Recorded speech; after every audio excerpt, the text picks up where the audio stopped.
श्री मन्ना लाल रावत।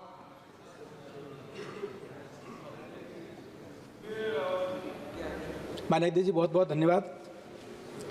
ये जो विधेयक अभी विचाराधीन है, रेल संशोधन विधेयक 2024, विशुद्ध रूप से जो भारतीय दृष्टि है उसको लेकर है, और महत्वपूर्ण यह भी है कि इसके उद्देश्यों और कारणों का जो कथन है उसमें पूरी तरह से इसका स्पष्टता है।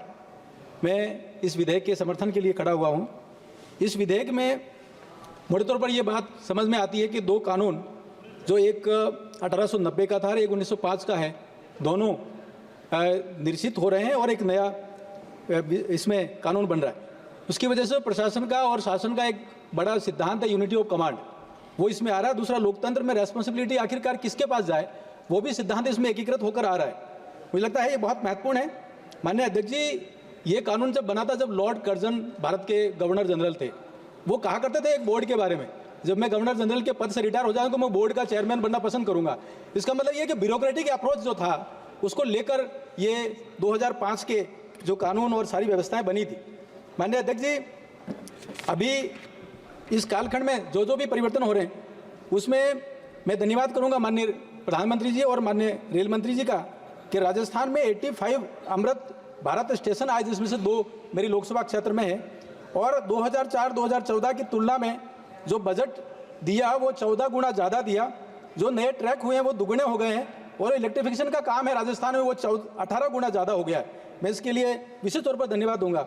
दूसरा धन्यवाद इस बात के लिए दूंगा कि रतलाम से डूंगरपुर, जो विशुद्ध रूप से आदिवासी क्षेत्र में है, वो प्रोजेक्ट बहुत लंबे समय से फ्रीज हो गया था, वो डीफ्रीज किया है और एक नया विचार दिया है माननीय रेल मंत्री जी ने, जनजातीय गौरव कॉरिडोर। ये अपने आप में एक नई बात है।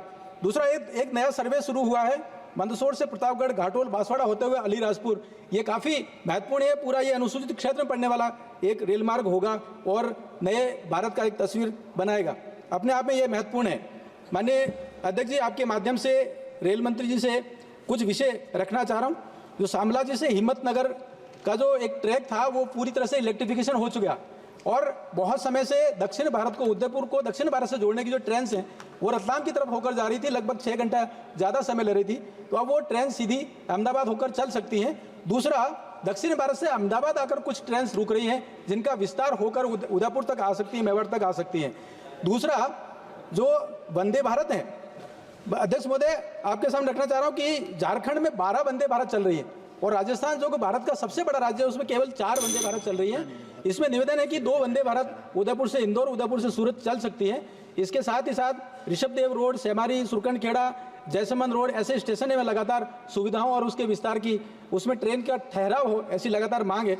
मैं आपके माध्यम से ये विषय रखना चाह रहा हूँ। दूसरा, असावरा से जयपुर की जो ट्रेन है, जी कंक्लूड कर दें आप। जी बिल्कुल। असावरा से जो जयपुर ट्रेन चल रही है, मेरा आग्रह है कि जनजाति गौरव वर्ष और भगवान बिरसा मुंडा जी के 150वीं जन्म जयंती का कार्यक्रम अभी वर्ष चल रहा है माननीय प्रधानमंत्री जी के नेतृत्व में, तो मेरा आग्रह है कि जो असावरा से जयपुर ट्रेन है उसका नाम मानगढ़ धाम एक्सप्रेस के नाम से रखा जाए।